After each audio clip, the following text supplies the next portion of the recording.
J'ai voulu initier le stage de formation muret en pierre sèche qui est réalisé par les muraliers sous l'enseigne Pierre de Beauchamp, donc de Éric Le Boucher. On a fédéré donc une dizaine de stagiaires et on a réalisé 2 ouvrages là sur une semaine. On a mis en place à peu près une trentaine de tonnes de pierre. On a su se regrouper au niveau de la région Rhône-Alpes-Auvergne avec 4 entreprises différentes. L'objectif, c'est d'apprendre une nouvelle technique, un patrimoine ancestral, le faire perdurer, continuer à le faire vivre à travers cette technique qui va consister à faire de la pose de pierre sans liant. Donc pendant cette formation-là, on va avoir différents modules. On va commencer par la pose des pierres de fondation qui vont être la base de notre mur.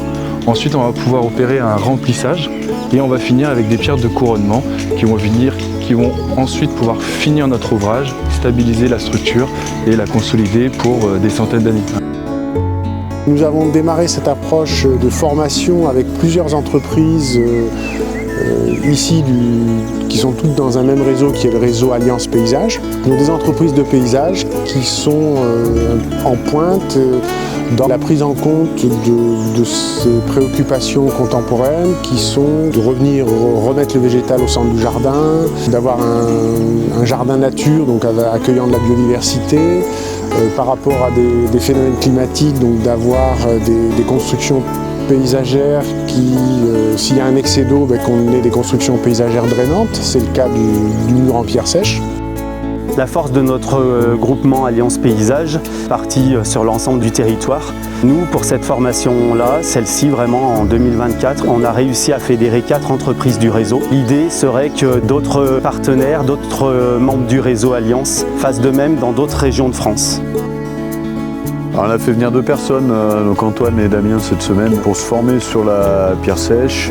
On a un chantier qui va arriver chez un client. C'est à la fois pour déjà réaliser le chantier qui est déjà signé chez des clients, pour pouvoir en proposer d'autres aussi à l'avenir. Puis notamment, c'est aussi sur la pierre sèche pour petit à petit limiter le béton aussi dans les jardins, qui va permettre à nos salariés de les fidéliser aussi, de les faire monter en compétences sur des domaines pour lesquels on n'est pas forcément formé dans les centres de formation. Alors du coup, on a envoyé 4 collaborateurs de chez nous au sein de ce chantier école chez Sylvain Brunet-Manquin, qui sont tous les 4 du coup responsables de chantier, donc chacun son équipe. La pierre, c'est quelque chose qui nous tient à cœur, nous, au sein de l'entreprise. On travaille beaucoup ce produit. Le retour à l'économie, on va dire, locale, donc aux produits qui sont pas très loin de l'entreprise, ça nous amène à nous tourner un peu plus vers les carrières. On utilise déjà la pierre sur certains aménagements, mais on ne l'a pas encore vraiment appliqué en application dite pierre sèche. Quand ça s'est présenté à nous, on a trouvé ça tout naturel de leur proposer déjà. Bon, malheureusement, tout le monde y adhérait, donc il a fallu faire une sélection, donc c'est les 4 responsables qui y sont allés. J'ai voulu que l'entreprise puisse acquérir ce savoir-faire.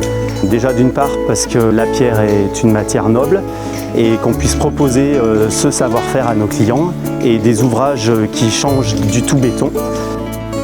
L'important pour nous, c'était d'utiliser un matériau qui soit local, d'éviter d'aller chercher une pierre qui venait de l'autre bout de la France. Donc on s'est rapproché de la pierre de Grésy, la société Gaillard Père et Fils à Grésy-sur-Aix, et donc qui nous ont livré une certaine catégorie de pierres qui nous a permis de faire nos ouvrages.